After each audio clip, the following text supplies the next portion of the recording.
Welcome to the ID10T podcast number 1115 over at ID10T.com. We have many new things, new designs. There's a Daryl and Dog shirt up that is 100% delightful, just through and through. One of my favorite things we've put up on the site so far we're putting it on t-shirts, sweatshirts, raglan t-shirts, which are those like 3/4 baseball sleeve shirts.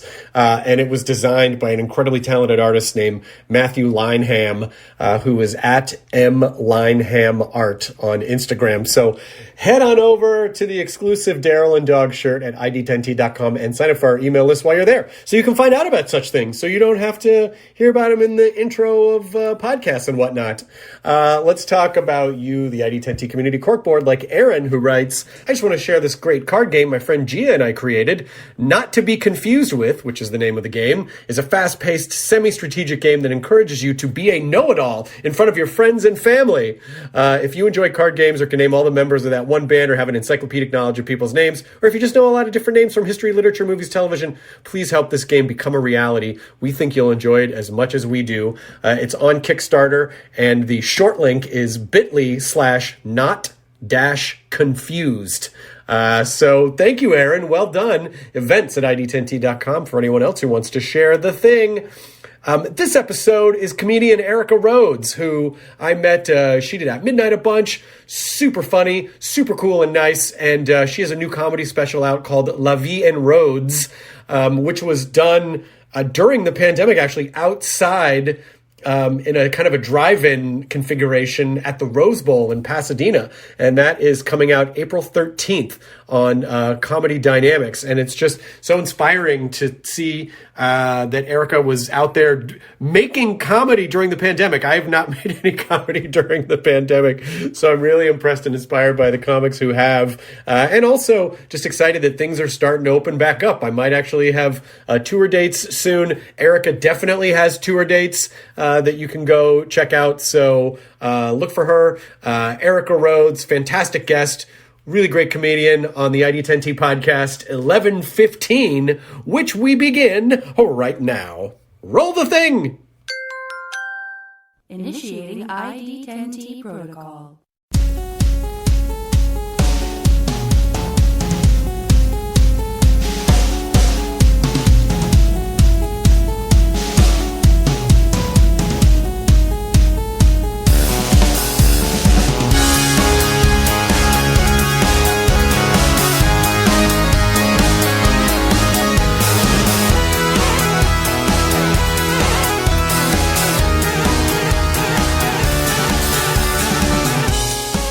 Erica Rhodes!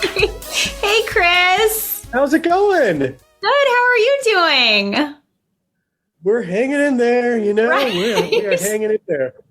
Oh, God, we're so close! We're just like the light at the tunnel. It's just so like, we're just like, it feels like we're just about to hit the lights, you know? Like, that's kind of how we feel over here. Where are you? We're in Los Angeles. Okay. Where are you? LA. Oh, you're in LA too. Okay. Yeah. Yeah, it just, I mean, listen, we're not ready for indoor dining yet, but we just are starting to feel like, oh my gosh, there could be I know people are starting to book shows, you know, and yeah. I'm not there yet, but it's fun. It's like, it feels good knowing that it's happening. Are you doing the vaccine thing, or what are you? We are going to, yeah, for sure. But even once that happens, we're still like, we don't have this mindset of like, let's just run around town and go indoors everywhere. You know, like we're going to do it. And it's really just, you know, like a step. But I'll be able to like hug my mom who got vaccinated a couple of weeks ago, and we'll be able to see some friends and, you know, go on a road trip maybe, but we're not going to go crazy. What about you? Well, I've been crazy because I've already been traveling. Really? How is it? I mean, it's fine because like I've done clubs where it's just really small turnouts, you know, right. And I don't do any meet and greets, and I just wasn't that freaked out. Oh, that's good. That actually is really, that's really encouraging to hear, because it's hard for me to even think about that right now. because the last time I did stand-up was like February. I think there might have been a February 29th in 2020, but it was the end of February. I was at the Punchline in San Francisco doing meet and greets, giving high fives, taking pictures and stuff. And then like a week later, it was like, don't leave your house. And so I just immediately sort of just shut down to the possibility of stand-up. But you say it's like, it feels okay? Yeah, I mean, I felt pretty safe. Like once I did it a few times, I was like, okay, I'm over the hump of really freaking out. But I also don't have a family I'm worried about, like I'm not living with other people. Right. So I don't feel responsible. Plus I know a lot of people have said this, but I was convinced I had it last March. Uh-huh. Like, because I got sick twice in a row and I just felt like, okay, I got it over with. Right. Well, maybe you did. And maybe that was, like helped kind of shield you from just the craziness of everything. I can't imagine, like the people that come to see your shows, they must be super psyched to be out of the house, I would imagine. Yeah, they're so happy to be there. Like I did shows in Alameda and it was outside. So, that felt safe, but none of them had been out. They were like, we're just amazed that we're even out. Like, I don't even think they heard any comedy. They were just like, thank you for getting us out of the house today. Great. I mean, that... because listen, it was easy to sort of take all that stuff for granted before and be like, what do we have to like put on clothing and go park the car and have to wait in a line, and now people are like, oh my God, let's put on clothes and go get in the car and go, so it's those things that help us to reappreciate just the simple wonders of life, like just going to a show. Yeah, it does feel nice to perform. I'm not good with downtime. Right. No, I'm not good with that. I mean, it is pretty impressive that, I am in total awe of the fact that you were able to continue writing, continue performing, shot a special. Honestly, my comedy brain just shut down because when I don't have shows coming up, it's very hard for me to feel motivated. And so everything just sort of like goes into screensaver mode. Did you do anything online at all, or did you just do your podcast? And yeah, I didn't. Did you do a lot of like Zoom style shows? In the beginning, and then I got burnt out. I was like, this just takes too much energy. I feel like I'm like shouting into, like I'm trying to reach them. And so I'm like leaning in and shouting, and it just didn't feel organic, I thought I was concerned that it would feel that way. And I watched a couple that I was like, oh, this is actually, the comics are doing a great job. But then Ron Funches said, well, he goes, you just have to pretend it's like those early open mic days. And I go, oh my God, that's the perfect where you might get a reaction, or maybe there's only a couple people but Jackie Cation does them all the time and she's doing great. So I think some people are just really adept at adapting to it. And I'm just a real fuddy-duddy about it. I'm like, I just need to be in a room with people. I feel weird. Yeah, it's definitely not the same. And there's a delay, so you have to wait. You have to wait for the laugh to land. Jackie actually had a good note for me on that, which she was like, you have to pretend. And it is sort of a fun theater of the mind exercise. She's like, just pretend you're in a big theater and you're waiting for the sound to hit the back of the room. Yes, exactly. I'll pretend I'm in a big theater instead of in my living room with other people in their living rooms and their internet connection. What a fun exercise that is. Pretend it's where you want to be. Well, I always thought I really questioned, like, well, maybe I'm not a real comic because real comics need to be on stage all the time. And honestly, I love performing more than anything, but I'm also fine when I'm not doing it. Like, I don't feel like, oh man, I'm freaking out, I got to get up there. I just feel like, okay, well, I'll just go into like cryostasis for a year and then I'll go back when it's okay. Well, maybe you're just stable. Like, that's a positive spin. Right? You're just emotionally more stable than most of us. Maybe you don't lose your identity, maybe you don't tie your identity to what you do as much as some people. I know I used to. And then as I got older, I started to try to separate from it a little bit because someone said something to me once that I found very impactful. It was something like, you are not your career, or it's something like your career is just a thing you do. It's not who you are. And I was like, oh my, which is very related to like, your thoughts are not who you are. Oh my God, what? It's all that kind of mindfulness stuff where you're like, oh, but my thoughts have been talking to me my whole life. So that's a separate, yeah. So your career is not, no, you can just, oh my God, what? I mean, it was kind of life-changing, but then also I feel like in a way I was like, oh man, is my work going to suffer now because I feel better about myself? No, I think you'll just live longer. I just don't know. I do miss it though. But I think it's normal to take breaks, right? I mean, when you've been doing it a long time, you don't need to have that hustle mentality. I think you're right. I do, because I think, tell me if you've had this experience too, where there's like a comic that you watched a ton of, and then as that comic got older, you just didn't see him that much anymore. And I think sometimes when comics hit their like 50s, 60s, whatever, it's just such a hungry, there's like a hunger that you have to perform, because it's the performing.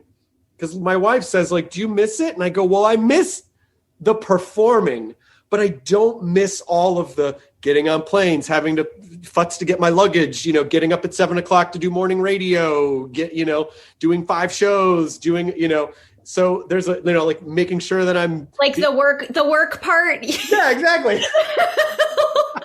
Yeah, exactly. I want the fun part. Yeah. Could you post more because your show's, oh God, okay. The actual performing I love, but I realize like everything around it's kind of a drag. It's the traveling sucks. I almost had a panic attack on my way home. I was in Utah last weekend, and it's already crazy at the airport, and they redid the Utah airport. So now you have to walk like 3 miles to the gate.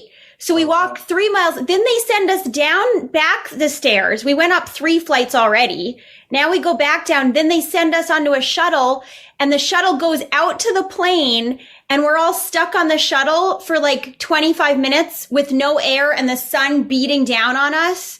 And I was like, can we please open the door?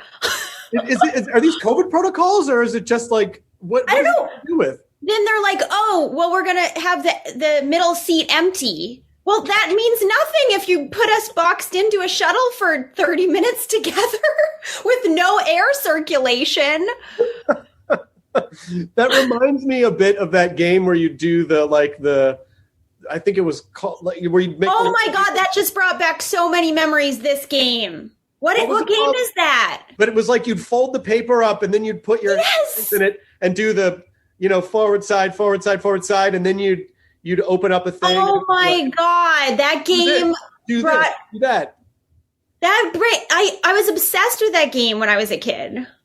I can't remember what it was called, but you would make the paper things, and then you would say which it was, like a topic, or you choose something. Yeah, and then you whoa, back and forth, and then an old friend of mine had a joke about it where you'd go through like 9 steps and then you'd open up the last thing and it would be like, fuck you, so and that to me felt like what you just described, where it's like they put you through all these things, and I'm surprised that some gate agent didn't just come out and flip everyone off and go, okay, fuck you guys, and then they just leave you on the tarmac, and then that's it, Yeah, basically that's what it felt like. It was horrible. So yeah, you're not missing out with the travel. Were you at Wise Guys? Yeah. That's a fun club. I love it. It's one of my favorite clubs. There was one that was just out of the center of town a little bit, and it was like the club was really kind of like a conference room. But then the last time I was there a few years ago, it was like a real, and that room was fun too. But this room was like a nice little dinner theater club. Really, Which one cool. do you do when you do it? Have you done Ogden? I don't think I've done Ogden. I did the one that's like kind of more in the center of town. Okay, the downtown one. I guess so. Yeah, I guess okay. The downtown one. Yeah. Yeah, but I miss that club, and I miss. What are your favorite clubs? I miss Comedy Works in Denver, Acme in Minneapolis. I think you maybe did your last album at Helium, I'm guessing. Yes, I love Helium. Helium's great. Yeah, I had done one show there when I decided to do my album there. I had one good show and I was like, that's it, I'm doing my album there. And then I was like, wait, that might have been just a lucky night. But it worked out. Yeah.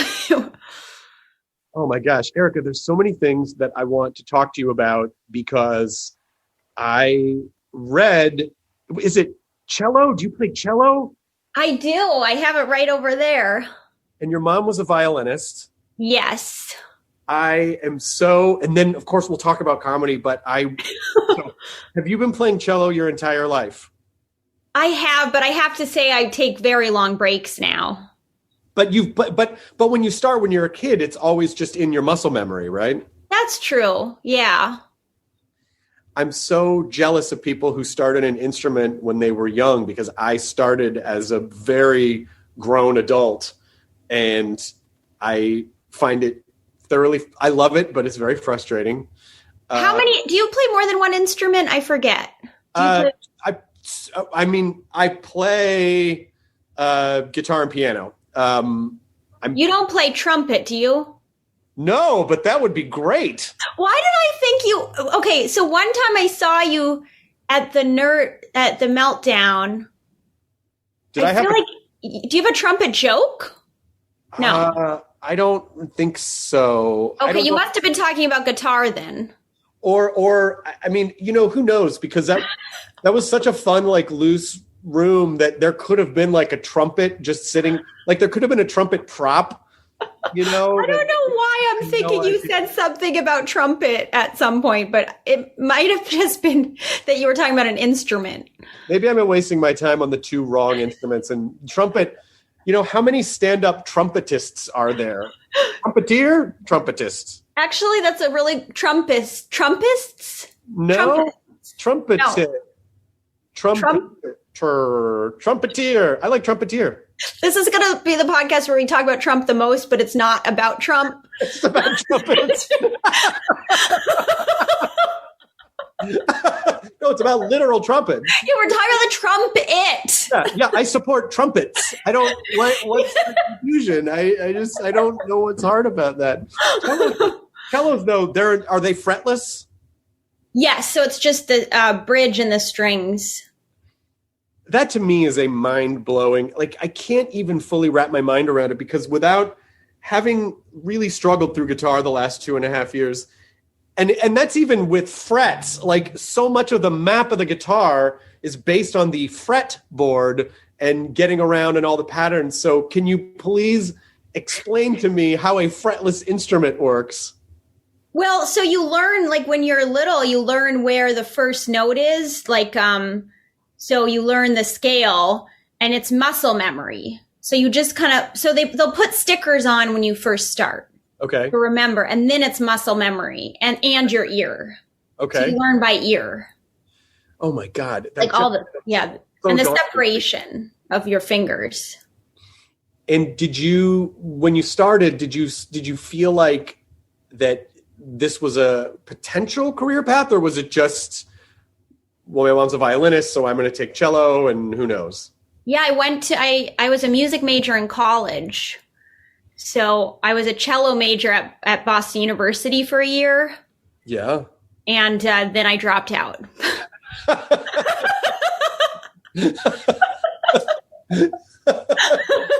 There's nothing like academic study to take the real fun out of playing an instrument. Well, the problem is that I wasn't good at music theory. I was very bad.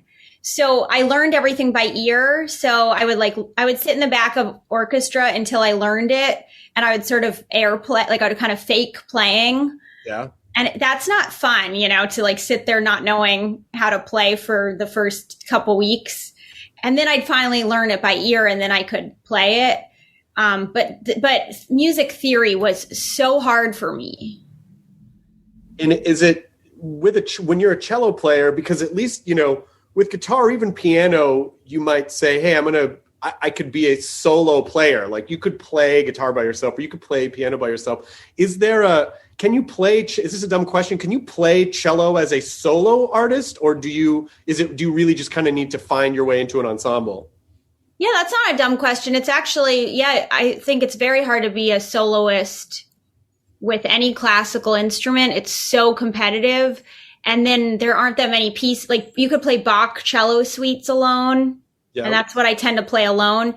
But everything else, you either need a piano or an orchestra. Even concertos, you have an orchestra behind you. Right. So. It was just the 300th anniversary of the Brandenburg Concertos, and I was reading an article about Bach that said this. I mean, when I listen to classical music, I just think, oh, it's so ethereal and lovely. I don't ever think about, well, what were the composers trying to say, Right. Because now when we want to say something, we just say it, But then I was reading this article about how Bach specifically would put instruments to play together that weren't considered, that people didn't think should play together, like the violin, which was very well regarded, and the viola, which was not well regarded. And he would play them together as sort of a, if I'm reading this correctly, as a rebellion to make a statement about class struggle, to say like everything should be equal. And so he would put these instruments together. And I was like, holy shit. I just never. That's interesting. I didn't know that either. Yeah. I'll see if I can find the article and share with you, because it sort of talks. And also that Bach didn't, I don't think he died thinking he was a particularly successful art composer. Like there were instances of him like, trying to get work and submitting these Brandenburg concertos to like the prince of the area to be like, hey, I'd like to be your court composer. And the guy just never responded. Oh no. I thought that they just knew they were successful if they had it played at all. Like if they had their music played live at all, but I guess not. What do you like about the Bach pieces? Oh, gosh, that's a hard thing to articulate. I mean, they're like some of the best pieces on cello, they're just, gosh, I don't know how to explain it, but I guess it is because you can play it alone and it feels like you don't need the support of another instrument, and they're very lyrical and romantic. Did you ever, and this also might be a dumb question, but did you ever consider incorporating a cello into your act at all? Or is that... Everybody asks me that, and I just have anxiety about that because I don't want to be known as the cello girl, like I don't want to be like, oh, she's the cello girl. And then I have to and the other thing is like, I hate how like you have to drag it everywhere. You have to drag it. I mean, I'd have to buy, a separate ticket for it. And oh, really? Yeah, because it's such an expensive instrument. You can't just put it with luggage. Like you'd have to buy a ticket and like. Oh yeah, I've seen how guitars get handled. Like, yeah. I've seen like guitar cases get chucked up onto the thing. And like, I hope that was a hard shell case. Yeah, and guitars are much less expensive. Like a cello is super expensive. So you just can't mess around. And there's there probably are like inexpensive road cellos, but they probably just don't sound as great. Yeah, they don't sound good at all. Do you feel like it's important for you to have something that's just separate from work, that's for you, for just your own enjoyment, rather than like trying to figure out how to monetize something? Yeah, I think that's how I feel about cello. I mean, it's kind of there when I want to pick it up, but I don't feel the need to do it for a purpose. Yeah. It's kind of just nice. So then when you left Boston University as a cello player, were you already doing stand-up at that point, or did you? No, I'm a late bloomer to stand-up. Like I did acting school first. So I went to the Atlantic Theater Conservatory in New York, and I studied acting. And then when I moved to LA, I was still not doing stand-up. So it took me a lot of failing as an actress to finally decide to do stand-up. But do you find it, stand-up is, really empowering because it's hard to just go act, but you can just go do stand-up. That's why, well, that was the main reason I started, because I was like, I can't wait for someone to give me the opportunity to perform. Like, I need an outlet creatively, otherwise I go nuts. So I just felt like I had to figure out my own way. And I was like, I'm not doing theater in LA. That's not happening. Right. I know there is theater in LA, but it's not like, I don't know how much, well, especially unfortunately now, but with just everything that's gone on in the last year. But yeah, I tend to think that when people go, I'm going to go do theater, they don't go Los Angeles. Right. I actually did try theater here at one point, and it was a terrible experience. So I was I'm never doing theater here again. But this is funny. One time my mom told me, like, this was recent, like a couple of years ago. She's like, because she hates LA, so she like never visits. And she's like, if you do something big, I'll come out there. And I was like big as in what? Like, what do you mean big? And she goes, like a play. I mean, how is that? Like, I don't do plays. You could just tell her that your stand-up show is a play. It's a play where I play myself and my character talks about you a little bit. So you were studying conservatory in New York, and then what was that catalyst for you that said, I'm going to go do an open mic, or were there exercises that you were doing in conservatory that were stand-up adjacent, or like, what was the thing that kind of pushed you in that direction? Like, are you saying when I did theater, how did that go to stand up, or? Yeah. Like what helped you? Cause I'm always interested to hear everyone's kind of stand up journey, because comedy is just one of those things where a lot of people, we grow up and in our schools and in our towns or whatever, we feel, oh, it's weird. I don't fully vibe with everyone else here. And then you start to get older and you meet other comics, and then you realize comedy's just a thing, and other people think in this kind of weird roundabout way, and I'm not weird, but these are the people that I connect with. And so I do feel like we are sort of called to it in a weird way. Did you feel that way at all? It's funny because I felt like I got a lot of clues that it was what I was supposed to do before I caught on. Yeah. You just triggered my memory, because I remember I auditioned for Juilliard acting school. Wow. And auditioned. I didn't get in.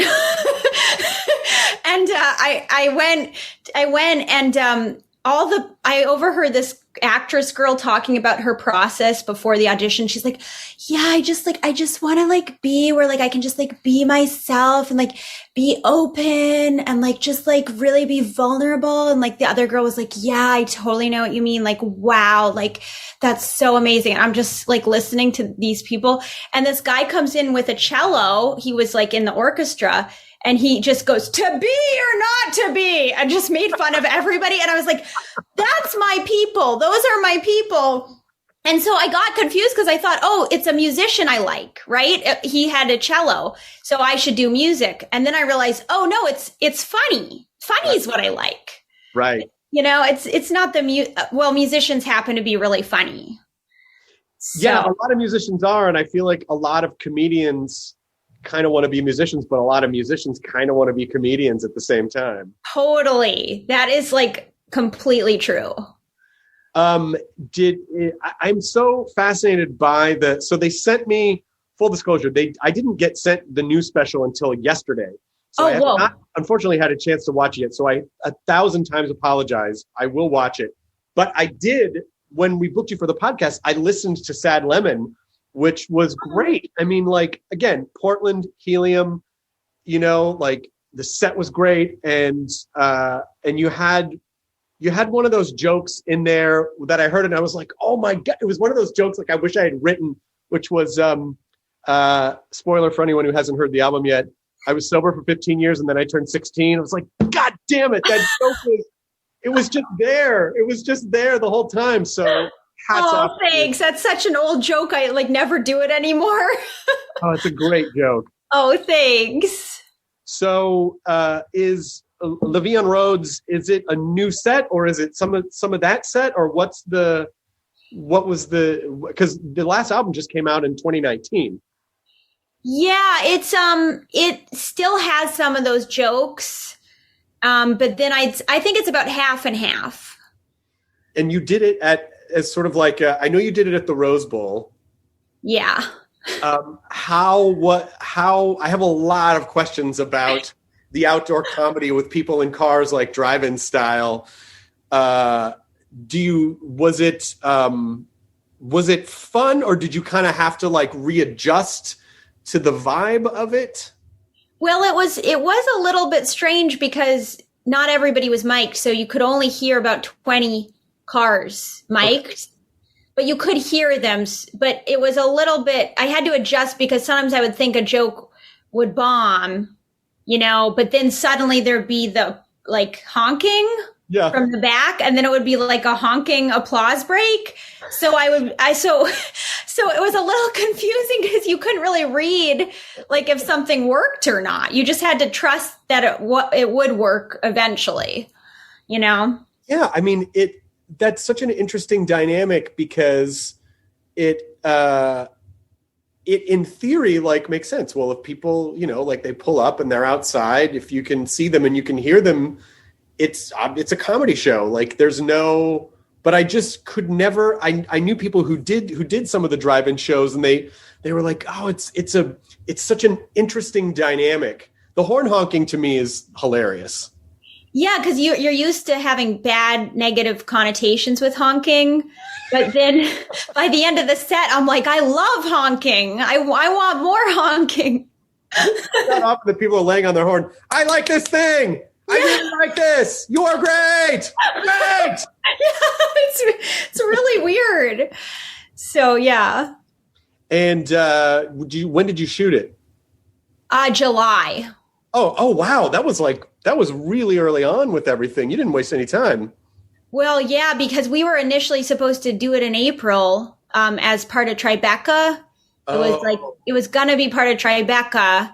And the funny part, the joke on me part, is that when they first brought it to me, I looked at the venue we were going to do the special in, in New York. Yeah. And I told my manager, I was like, I don't know, the ceilings look a little high. So the good news is we've taken out the ceiling completely. Now the ceiling is the sky. Is that okay for you? Okay. Hi. Okay, I'm sorry. I didn't mean to. Sorry for the notes. Yeah, sorry. You're so right, though. I think people who don't really understand like all of the elements that really go into a comedy show, like what really make a comedy show work. And you're so right. Like tall ceilings are tough. They're really tough. You really need like kind of a low ceiling to sort of just so all the jokes can just sort of skim off the ceiling, just like create a little atmosphere above people, but you don't want it to be like out in space. That's what's great about that Ogden Club, the Wise Guys Ogden Club. The ceiling is pretty low. Yeah. And same with Acme Comedy Club. They're pretty low ceiling. Yeah. I often wonder if it has something to do with the fact that comedy should feel a little like a speakeasy in a way, like, oh, it's kind of naughty. What are we, so sometimes when clubs are too nice, it can be a little tough because I think that's why Meltdown worked, because it was just in the back of a comic book store. Like, there were big posts in the middle of the room. The ceilings were super low. Like it shouldn't have. It was almost like, oh, we snuck into this back room and now we're telling jokes. And yeah, it feels more intimate. Like you feel like you're sharing an experience. That's exactly right. Yeah. And that can dissipate when you have like a really tall, but do you feel good about, like, when did you do the show, one time or two times, or how did we did it once. And so that was tough, because there are a few things I will admit I wish I did differently, but I'm sure that's normal. Totally normal. certain things I think I wouldn't have done had it not been a drive-in. A few little weird habits crept in where I was like, well, why did I say that? Or why did I do that? So I don't know. I think it's a really cool thing because it will always be a time capsule of this moment. Yeah, that's true. And I don't think I don't know how many other people did specials that way, but I can't imagine if anyone else that it was that many. Like, it's going to be a real special thing. Yeah, that makes me feel better. And also, again, I'm so impressed because when I heard that when your name came in to do the show and they said, oh, she did this, I was like, oh my God, I would love to have her on, because you did At Midnight a couple times. I did it a bunch of times. And that was a big deal for me, by the way. So I should thank you. Yeah. Well, no, you were great on the show. It was great. And it really, you really, like, your style worked really well in that environment too. Like, just the, like, quick jokes, like, really punch. You were great on the show. Oh, thanks. Well, so are you. I still get people who after shows being like, I found you from At Midnight. I when people say, like, I'm torn about it, because when they go, oh, I miss it. I wish it would, I wish there was a way to do it again. And I always sort of feel like maybe that's good, because you never want people to be like, is that still on? You know what I mean? Like, it's nice when you sort of get to kind of wrap something up and people think of it fondly and not like, oh God, this show it's still on, Well, also you also caught a wave, in the beginning of Twitter, right? Where it's like, it was a novelty to sort of have that audience engagement like that. Right. And now it's a little bit like Twitter's just a little bit crazy. I don't think it would be the same. I tell you though, I love comedy so much. Yeah. That I miss just being around comics and getting to sort of riff with really, funny people, and getting to discover comedians that I wasn't as familiar with before, and playing around with comedians that I look up to. I mean, it just, have you ever think about, like, pitching a panel show, or would you want to host a panel show? I don't think I'd be very good at it. I was in awe of you. Like, you could just, you have one of those personalities where you can just keep things going. And I am not that type. Like, I get distracted. I'm not organized in my brain. So hosting is hard for me. Like, even hosting normal shows has always been hard. It is a weird, I don't know. It is a weird muscle, I guess, but I don't know. I really honestly think, maybe it's something just to pitch out there, because I think, to me, panel shows should be everywhere. Like, England has a shit ton of panel shows, and there are almost none in the States. And it feels like there's a million channels. Why are there not more panel shows? Like, it's a great way for comedians to not have to burn through their material. They're fun to do. People seem to enjoy them. So I don't know. Maybe it's something to pitch out there that you'd consider at some point, like coming up with a show, if that ever interested you. Yeah, maybe. Are you thinking of doing another one? I always think of doing another one, but it's always just trying to figure out what's the hook of it. Like, the At Midnight had a really strong hook because of really good hook. Yeah, really good. And so I think for the longest time, like, Chelsea Lately worked really well, but then there was this, like, everyone tried to copy that show, and they're like, oh, you just put a bunch of funny people around a table and then magic happens. And it's like, well, it needs more of a structure than that. And so it's really, and they were able to do it well on that show, and I loved doing that show, but there's more to it than just, like, squish a bunch of funny people together and watch the magic. So to me, it just always comes down to, like, well, what's the idea? Like, what's the reason? Having a fake game show was a blast because it was a great reason to get everyone together. But, now I'm like, what's the thing that gets all the comics there that justifies its existence? Right. And then I don't know. Do you audition for acting stuff still? I do still audition once in a while when it's something like I would really want to do. But I'm more interested in sort of pitching my own show. I've been pitching like my own stuff. Yeah. And so I'm more interested in sort of writing, creating my own thing. Yep. Yeah. I realized that when you audition for stuff, I don't mean you, I mean the general, me, you, all the every other actor, it is that sort of frustrating thing of like, there's no way to know how or when I'm going to get picked for something. And then there's that thing where you audition and then you don't get it. And then you feel bad, even though you kind of didn't want it to begin with. And it's just that kind of weird frustration. Yeah. It's sort of a hamster wheel thing. It's a total hamster wheel. And some people are really, really good at it. And I was never a great auditioner. No, me neither. Not really my thing. So are you working on a scripted half hour or a scripted hour? Yeah. I wrote a pilot with a friend and we took it out, but we never took it out to networks. So we want to try to take it out to networks. Yeah. And that was a little bit more of like, a higher concept thing, kind of crazy. Yeah. And then I was working on something with a writer and we were taking that out too, but I didn't really write it as much. So my goal is to write my own thing. Yeah. I tried like one draft and my manager was like, that was not very good. But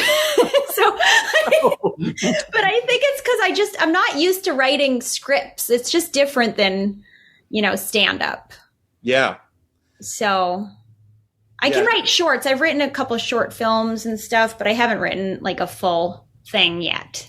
That part of the writing process is a real different skill set. I completely agree. I've tried to do it before, and I've been lucky enough to collaborate with people who are much smarter than I am. And I don't think I could have done it without that, because that 3-act structure, like the sort of the flow of like, set up this scene and then some jokey jokes and then it's got to go somewhere, and set up the next scene and then jokey jokes, and then too many jokey jokes are not enough or it ends weird. Right. Yeah. It is a structure thing. So maybe I just need to accept collaborating with people to write something. I guess I falsely assume that because everyone has streaming services now, like all the big companies have streamers, it's like, why the fuck doesn't everyone just get a show? Like I know. It's not like you're competing for a Thursday at 8 p.m. slot. There's infinite bandwidth on your streaming service. Why not just give every comedian a show? What do you think of this NFT stuff? Like I don't know yet. I mean, it definitely feels like a bubble. Yeah. But I do believe that it will settle into a place, because the thing that I really am drawn to about it is that, if you buy a piece of art, that art can change hands, but the original artist, that doesn't affect them. Like they don't get paid every time someone else. So if people are trading something on the chain of a piece of art, in theory, I guess my understanding is that the original artist will get a cut of that sale as it changes hands. And so I find that really interesting. And also that it's a digital asset can be so many different types of media that I think people will get creative. I think there'll be an initial land rush at first of like, I photocopied my nostrils and I sold it for 10 grand, but I don't know how, like I feel like it'll start. Remember how like when VR was big a handful of years ago and everyone was like, everything's going to be in VR. And it's like, well, some things work in VR, but not all things work in VR. True. So I think it could be like that. I don't know. What do you think? No, I just don't know much about it. I just keep seeing people talking about it. And I'm like, I don't understand. Like, are comics going to start doing that? Like, are they going to start selling specials as an NFT? Or moments, like, I think it's one of those things where it really appeals to collectors. And I'm not a sports person, but I understand this idea as a collector, as you see all this Disney stuff that's behind me. Yeah. Like there's a big market right now for like diehard sports fans, like buying NBA moments. Oh, that, like I bought the moment where, and some people go, well, that's dumb. You're not owning a physical thing. It's like, yeah, but it's really, isn't it kind of like with any sort of art where it's the bragging right of like, I own that thing, where that person says like, I bought that moment, and they can't do anything with it other than they have the satisfaction of knowing that they kind of own that piece of history in a way. And so with stand-ups, I think it could be the kind of thing where, you know, like there might be like NFT carve-outs and contracts now. Like, so when you shoot a special, maybe you have the right for a certain number of your own NFT moments that you can sell, or companies will try to jump on that. So like CBS Viacom is like, we're going to own a handful of NFT rights to sell, and it might just be like another revenue stream. But I honestly don't know. I mean, is that, do you think that's something that you are going to look into or get involved with? I mean, I wasn't really thinking about it, but I just keep seeing it everywhere, you know, so it just sort of sparked my curiosity. I was like, it could be fun to do something just as that. Right. Just as an experiment, but I still don't understand what it is. So I guess I'd have to figure out what it is first. Okay, this I'm really interested to hear your take on. What are your thoughts on TikTok? And I know I sound like an old person when I say this. I feel 100. As a comedian, I feel like it's a performance platform. I should be on it. Most of my friends are posting shit all the time. And yet, like, I just don't know if I have the emotional energy for a whole nother platform. I don't. I just can't get into it. And everybody tells me, like, you need to be on TikTok. You need to be on TikTok. And I just can't gather the strength to do it. It does feel like when you start thinking about setting up something and planning stuff or whatever, it's like, well, now that's a job. Yes. And I just don't really understand the platform in general. Like, I don't get the point of it. Okay, so I felt the same way when it first launched, because it was a lot of just people like lip syncing and you know, and then I saw an article that very succinctly kind of basically said, you know, Instagram, because I said, well, like, why is it different than stories? Instagram is really kind of a lifestyle blog, and TikTok is a performance platform. And I was like, that's it. So it makes sense from that point of view, but I just, you know, I also just feel so exhausted by how we're like that. This sort of your expression right now is exactly how it makes me feel. Like, just putting your like hands on your head, like. Like, do I have the emotional energy to be judged by, like, for another fake metric to help me feel, you know, like whether or not I should be performing or not? Like, I just don't know. No, I don't. I've opted out. I don't feel bad about it. You know, I'm putting my energy to other things. I just don't care.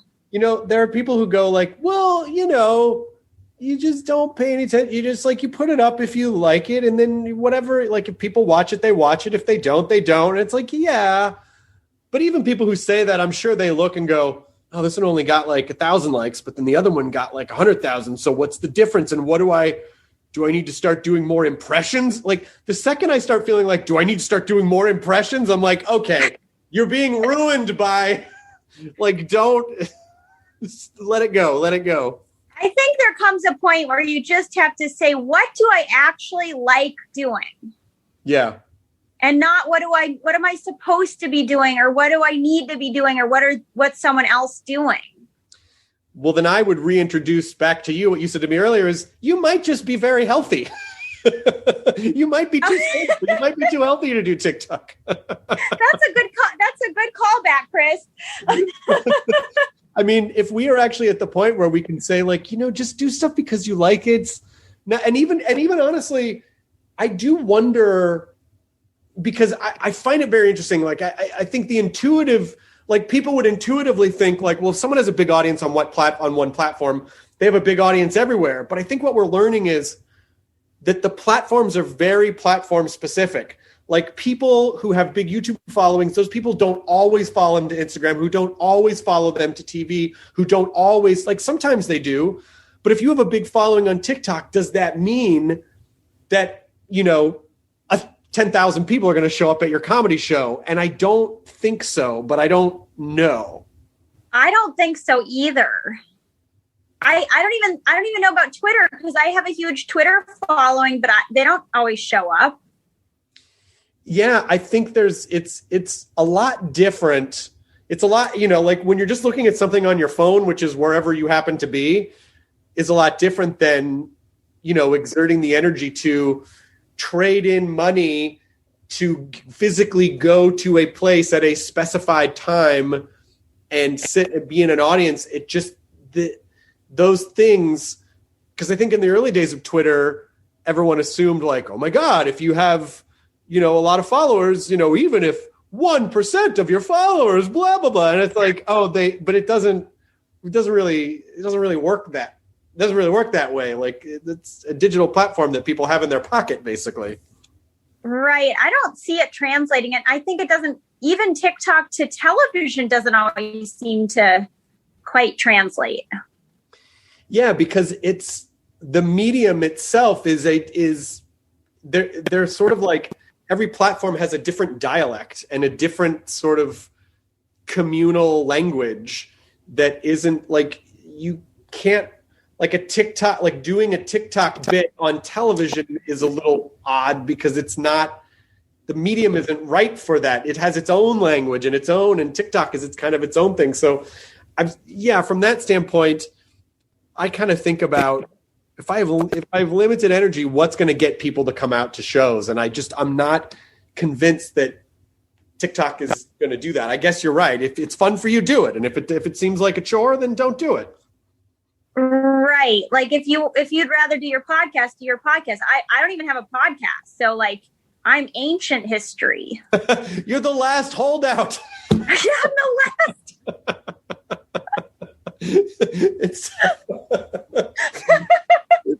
Hey, come on. What are you waiting for? Everyone's got a podcast. You gotta, I started writing blogs because I'm so old school. I'm like, I'm going to go back to the first content. That's smart. It's going to come back. That's so smart, Erica, because I'm telling you, people are going to be like, God, I miss blogs. Like all this video shit. I just want to sit and read, like you actually might be onto something. Well, I figure some people, you can either keep trying to be ahead of the trends or you can just go all the way back. But all the way back is retro and, cassettes went away for a long time and now they're kind of back. Wait, what did? Cassettes. Yeah, exactly. I'm going to be a cassette comedian. You should only release your next special on cassette and that's it. That would be funny. I mean, I was in a very healthy way jealous of Gaffigan because he started his email list in I want to say 2002 or it was like some ridiculous long time ago where when he was just doing clubs, he'd pass out a sign-up sheet. He started collecting emails.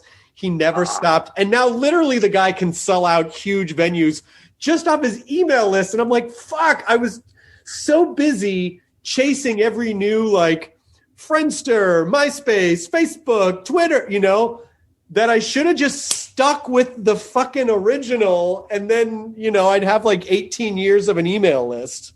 Man, I've had club owners from the beginning say collect emails and I never listened. And that is the smartest thing. Everybody gets emails. Yeah.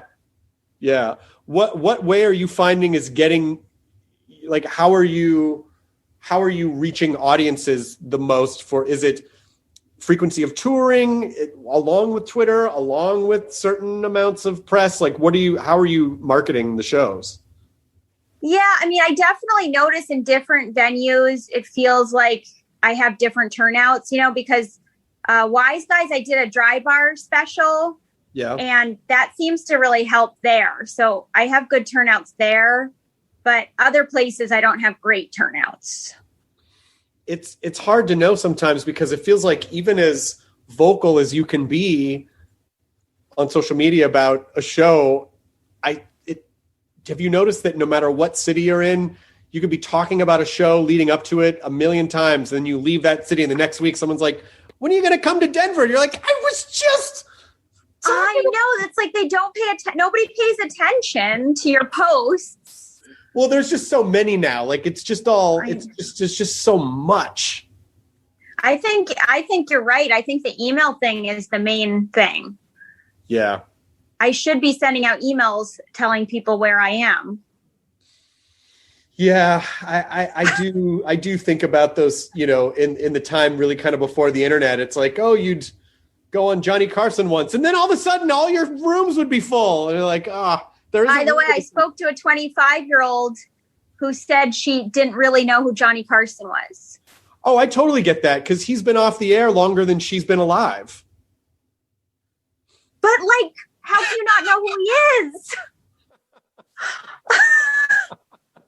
Because he left in like 92 or something. So Johnny Carson's time off the air is now a grown ass adult. It's a 28-year-old, he's about to round 30, But isn't it crazy to think that people chase fame so much, but fame barely lasts at all? You're absolutely right. And we are in a time now where everyone, like the fact that people refer to themselves as brands, it's like, well, people have just become mini corporations and fame is like a part of the economy of it. But yeah, it doesn't give you anything lasting and it's not entirely real. So it really is just about feeling like a momentary sense of attention. But that's also a hamster wheel because I think once people are on that, it's like there's never enough. Yeah. Yeah, that's why I know it sounds kind of like idealistic, but I really do think if people could just focus on doing the things they actually like doing, it would make people happier. I could not agree with you more. And I know that that's difficult to implement sometimes, especially because we work in a business where we, to a degree, need the attention of people because we're comedians and also we need people to show up. But it's just how, finding that balance between getting enough so that you can perform, but not so much that it becomes like obsessive or addictive or unhealthy, How much time would you say you spend on social media a day? I mean,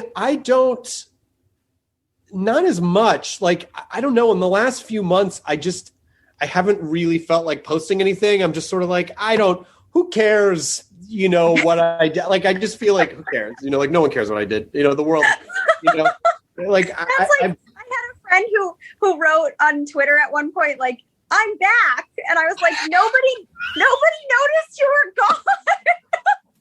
Like, you don't have to say like that. I just feel like I'm doing the world a favor by posting less because there's just so many posts and there's just so much to keep up on. And I just sort of feel like, and then I watched that documentary on Netflix, but I can't,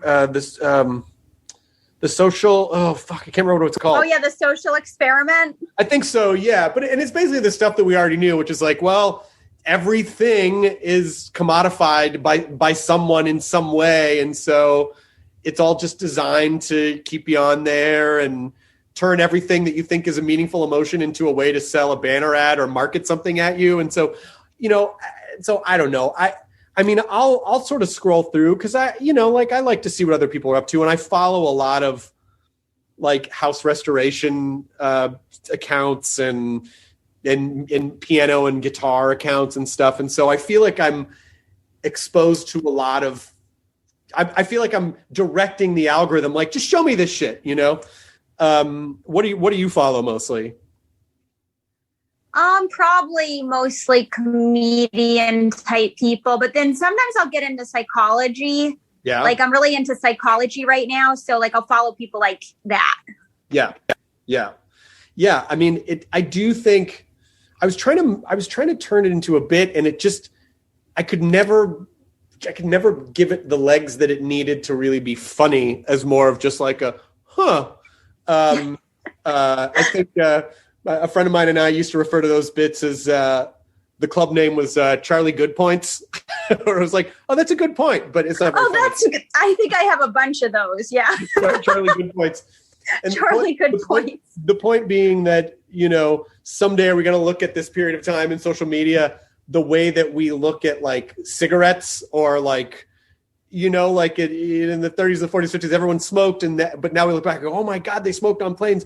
And that someday that we'll look back at social media and be like, everything that we have that, well, most things that aren't healthy started as like a well-intentioned, like maybe it was good for you, like how heroin used to be in cough syrup and cocaine was in soda. And then they were like, oh, no, that's bad. And so will that also be the same with social media? And so when you say you're looking at psychology, are you studying sort of like what some of the effects might be? Do we even know at this point? Oh, no, that was just to see why I was dating so many narcissists.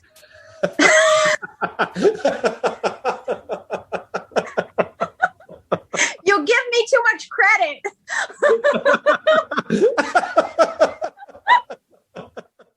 I know there was a really great bit in your thing about we both need to love you less, you know? Yeah. Like, yeah, it's a great joke. It's a really great joke. Thanks. Have you been, I know you've been doing a lot of stuff. Do you feel like your writing has been thriving in this last year? Are you inspired a lot, or how have you? Well, it's been tough because I think, you know, because we haven't been experiencing a lot with other people. Like, I think I generated most of my material from other people, you know, just weird interactions with human nature. Yeah. And so without that, I have a lot of material that's like, I was watching this or I watched that. I went to the grocery store again, you know. Yeah, I really was thinking about, because the thing when I listened to Sad Lemon, I hadn't listened to like a club in a really long time. And I had that feeling of like, oh my God, I miss this so much. Like I really do. Like you can kind of hear, you know, like the crowd and some glasses clinking, like just the vibe of the club. It really made me miss it. Like, oh, that's a thing that I used to do. Yeah, like the sound. So it is true. There's nothing like it. I think that's maybe why we just don't feel great about social media, because we know there's nothing that captures the essence of what we do, like a live show. Yeah, and the getting to meet other comedians or meet local comedians and sort of like discover new people and just all feel like that communal aspect. It's so tempting to never leave your house because we don't really, you know, like there are a lot of things that are designed to keep us at home, you know, and then we couldn't leave, but yeah. So, like the communal aspect of it is so important. Yeah, like this weekend when I was at Wise Guys, I just sat with the openers for like 2 hours after the show, just talking about jokes, you know? Oh, that's great. It just felt so good to just talk shop. Yeah. Yeah. Did you pull out notebooks and go over jokes, or were you just sort of talking about like jokes in general? We sort of just went over different things, I think, during the show. And then we were just naturally helping each other with tags and stuff. Oh, that's the best. I know. It felt really nice to just be able to talk about jokes. So are there other shows that you have coming up, or where can people see you as the touring, you know, begins to open up more? Well, I'm going to be at Good Nights, the 8th to the 10th. Yeah. And then I'll be, in Seattle at Laugh Seattle. Yep. And then I'll be in Iowa at the Des Moines Funny Bone. Cool. And I think that's it for now. What's your ideal touring schedule? Are you someone who wants to tour like, you know, 45 weeks out of the year, or do you like to have it a little more in moderation? I think I go through phases. Like I don't know if you feel this, but like when I'm on the road, I'm like, I can't wait to get home. And then when I'm home, I can't wait to get on the road. Right. So I'm like never satisfied. Do you think that's necessary? Like in the sort of, in your pursuit of psychology, do you feel like a certain amount of dissatisfaction is necessary to kind of keep us motivated? Yeah, probably. You kind of have that, you need a little angst, I think. Right. To keep doing it. Because it's not an easy job, you know? It's not like a normal thing to want to do. Right. But I also wonder, like, is comfort the enemy of art? Like, are we creative because we're dissatisfied in some way, or we're like, we feel uncomfortable, or we're trying. Have you ever read, by the way, I was just talking to somebody else about this book. Have you read A Gentleman in Moscow? No. By Amor Tolles. Hmm. I don't know how to pronounce anything right now. Like Amor Tolles, bad Moscow. It's Moscow, right? Like it's not Moscow. I mean, I don't know. I've always said Moscow, but I grew up in the South, and sometimes like Southern pronunciation. Wait, where did you grow up again? Primarily Tennessee, but oh, cool. But we moved. My family, my mom and stepdad and I moved to California when I was in high school. So I've been here for a considerable amount of time, but I still feel like, but I have Southern roots. Right. Okay. Anyway, it's a great book, A Gentleman in Moscow or Moscow. Because the reason I thought of it is there's a great passage about how he used to live this high life of convenience and everything was handed to him on a silver platter.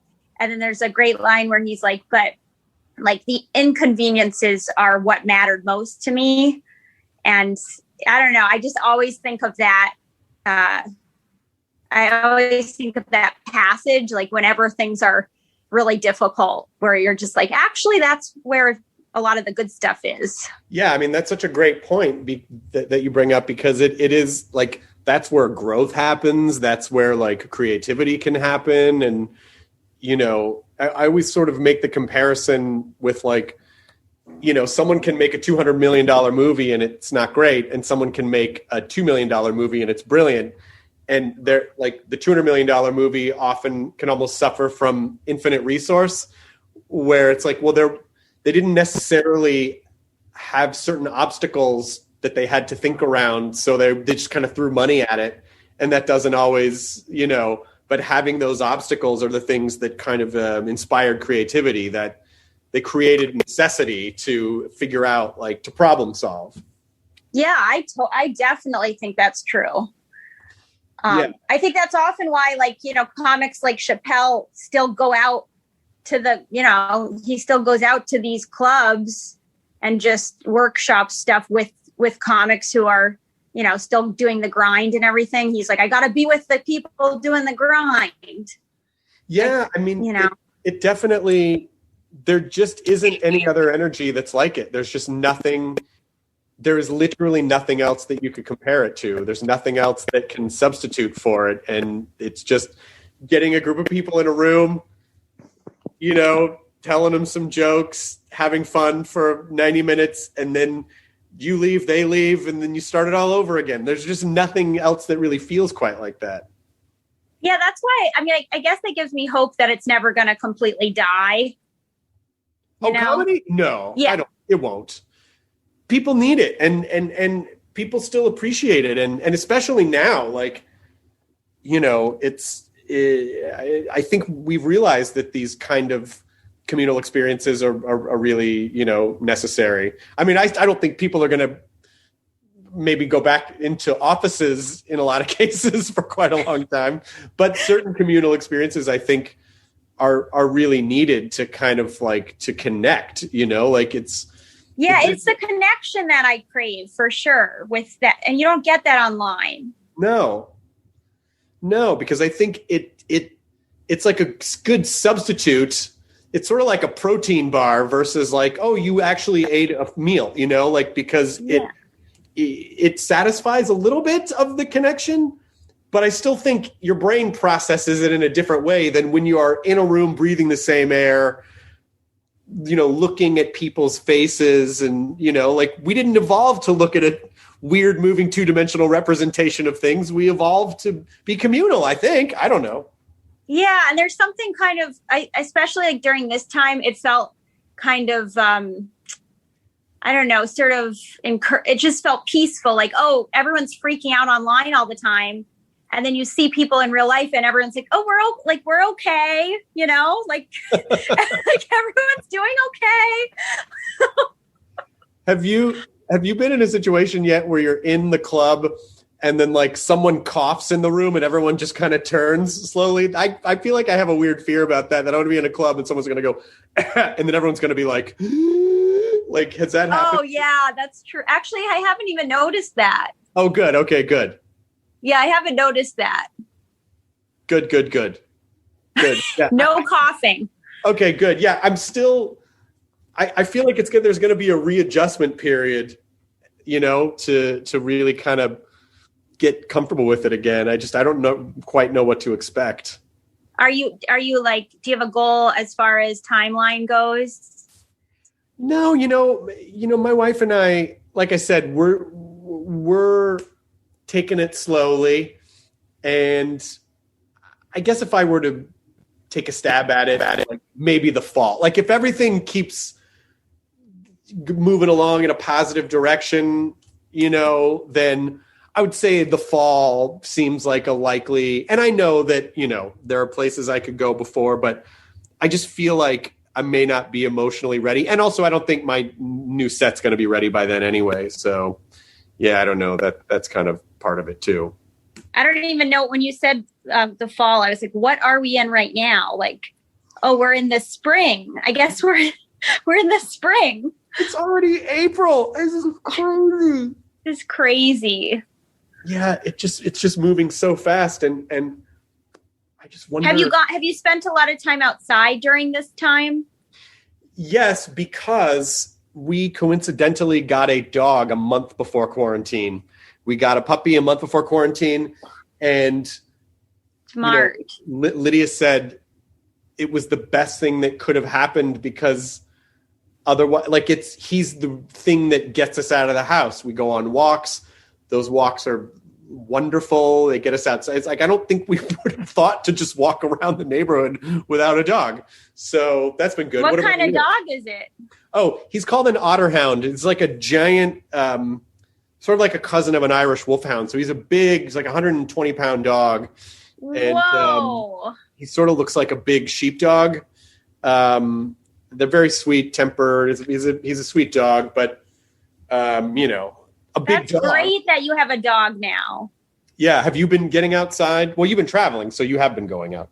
Yeah, but I got much more into hiking. I never was like a big hiker before. And then now I really need to be with nature more. So that's been really nice. That's good. And do you feel like, you know, when we're young, it's so easy to kind of take the piss out of people. Be like, oh, what are you hiking? What are you meditating? What are you doing yoga for? Whatever. And you start to get older and your head just feels like this jumbled mess. And then you start doing that shit and you feel better. And you're like, God damn it. This is it really does work. Yeah. You're like, oh, the cliches work. It's so annoying. Are you connecting with nature? Yeah, I am. Okay. Because it gets you out of your fucking head.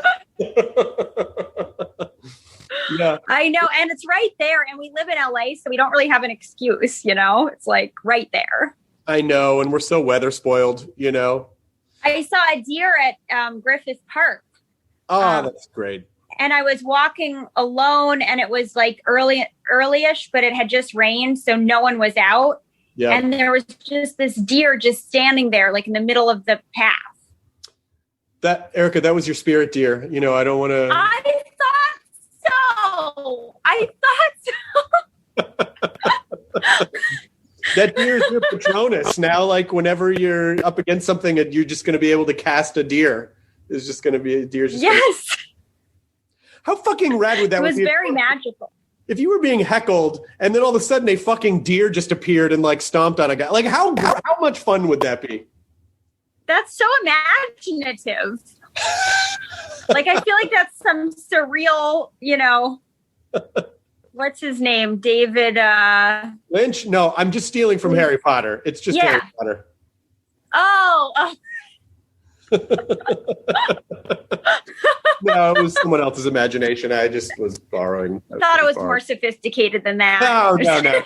I'm just I was just referring to a young adult book series. My niece and nephew love Harry Potter. Yeah, I should say adult book series. You know what? Adults. Young adult. We were adults. We're adults. It's fine. As we're wrapping this up, is there anything else you want to plug? Erica Rhodes when does it actually, Comedy Dynamics is putting it out. When does it actually drop? April 13th. April 13th. Fantastic. I think it's so cool that you did this.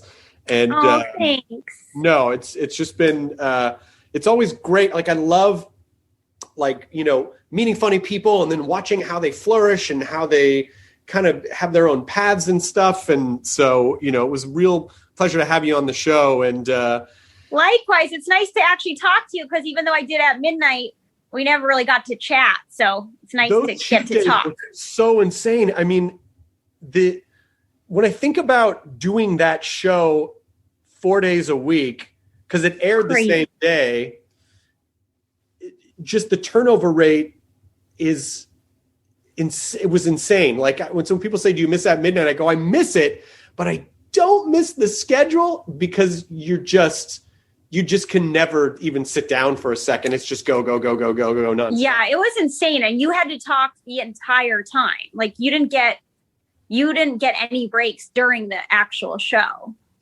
No. And I was also recording I was recording podcasts at lunch breaks and a lot of times after the shows. And oh my gosh. And I'm surprised you weren't more cranky. You were always very nice.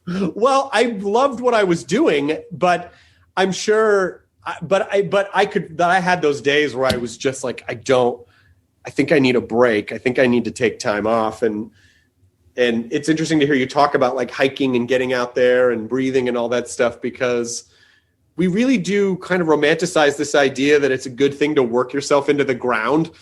And again, maybe it's a getting older thing, or maybe it's a perspective from the last year, but I sort of feel like to your earlier point about how fame and all that stuff, it just doesn't last. It's like, shouldn't you kind of should enjoy and be, you shouldn't grind yourself into a nub. Like you should really kind of find the balance. Are you good at that? Well, no, but I've been really working on it, because I just don't think it's sustainable to act like that, to put your profession as the main thing at the expense of your whole being. Yeah, because you don't have any control over how the business goes. You don't have any control over whether you're going to get a part, whether someone's going to buy a pitch, how many people are going to show up, how many. And so, in what ways, what advice do you have for people in what ways to not start to place their value in these kinds of external things that can really hurt them if they're not careful, because they, it's like you have to find that internal value. How would you advise people about that? Well, I've been doing a lot of work on this, and I think a lot of it is I didn't understand what liking myself meant for a long time. When people are like, you have to love yourself. You have to like yourself. I think before I thought it was like, well, I love myself if I get this, or I love myself if this person likes me, So now it's more like, oh, I've got these weird traits, or I've got this thing about me, and I like that about myself. I like this. And I'm much more accepting of who I really am than who I thought I was. Yeah. Yeah. Because I'm kind of a loner. I like a lot of alone time, but I used to force myself to hang out with people all the time because I thought, well, I should want to be around people. Right. But now that I'm like, oh no, actually I like being alone, but then I'm also okay with that. Right. Then it's like, I can just be alone and be okay with it. Whereas before it's like, well, I like it, but I shouldn't like it. Right. I do think that comes out of that period of time when you're in your 20s, though, and you're trying to figure out where do I fit in, where you're just kind of friends with everybody because you're and then you start getting older. You're like, well, who am I, and what types of experiences do I want to have, and who do I really connect with, and what's important to me, And I think some of that's just because when you're young, you just when you're like a teenager in your 20s. you are just trying to fit yourself into things rather than like Right. just being yourself and kind of letting things come to you that work for you. Yeah.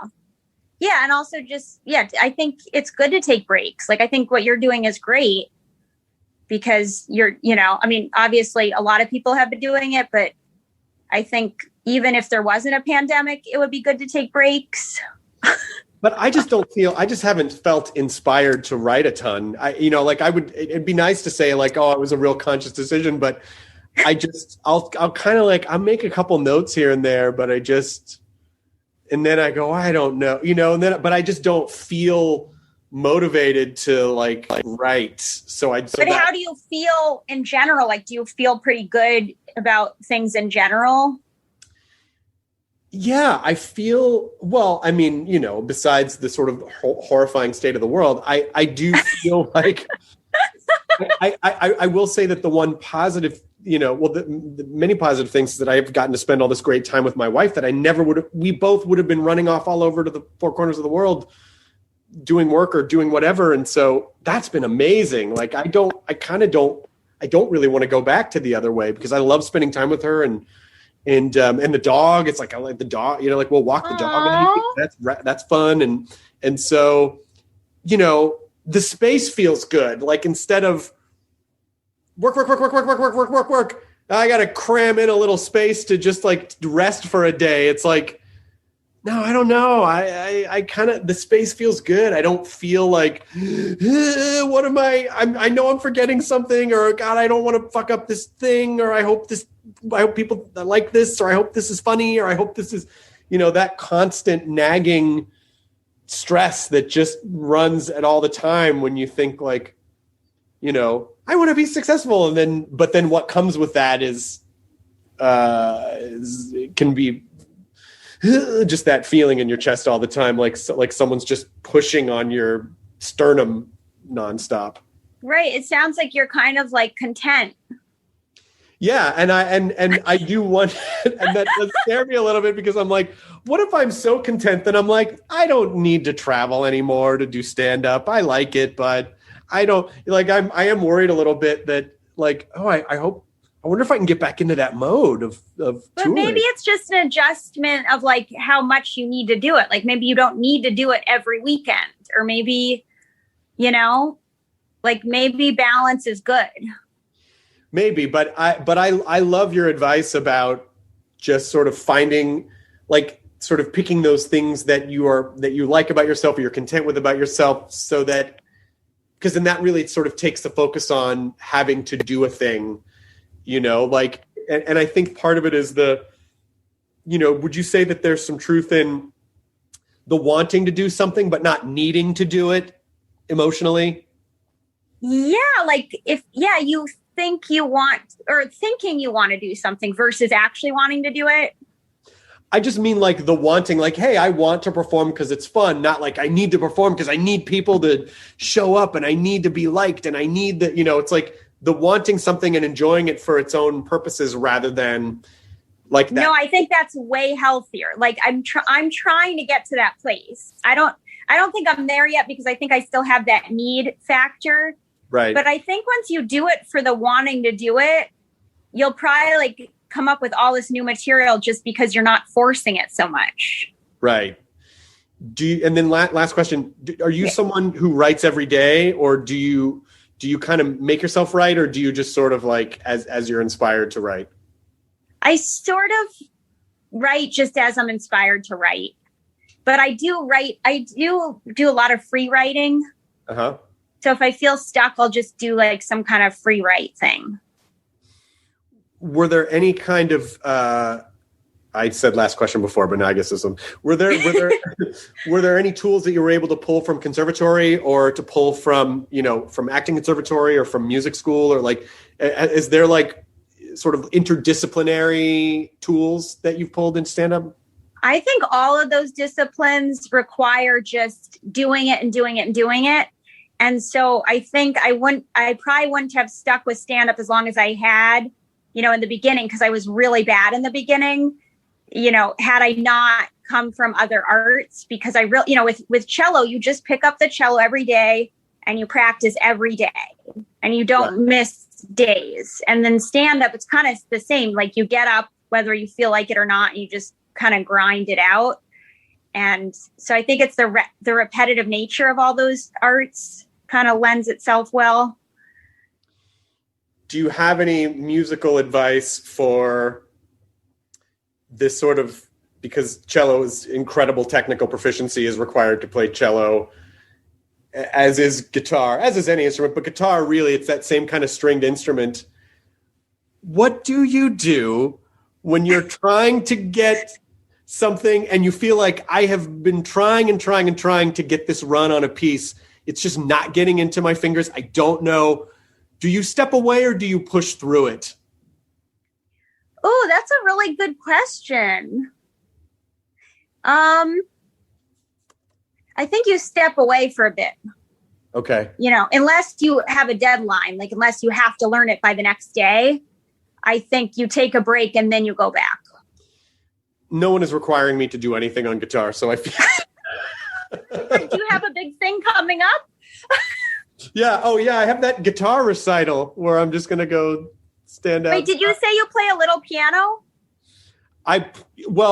Yes, but I play more piano. I play guitar because I can bring a guitar to stand-up clubs, and I can't bring a piano. But if I had my choice, I would probably play piano, I think, because I play. Well, if you're feeling stuck, why don't you just go to the other instrument, take a break, and play the other thing for a bit? And be like, I can do this one, and then sort of, yeah. Yeah, get your confidence back up, and then go over to the other one. Because I'm not great at either one, so it can be a little bit. Yeah, just go back and forth. A little frustration pong, like just back and forth. Oh, okay. Oh, I don't know. Well, I really can't tell you how much I appreciate this. Thank you so much for doing the podcast, and I really wish you the best this year. And I hope, you know, I hope that it becomes safer and clubs fill up, and then, you know, you can have that giant, you know, room experience again, you know, in no time. I feel like we're close, right? Or are some cities still just doing that anyway? I bet we're going to start opening clubs here. Is that what you meant? Well, not just LA, but I just mean like, are there cities where clubs are just full now? Or are you saying that they're all at like 25% capacity?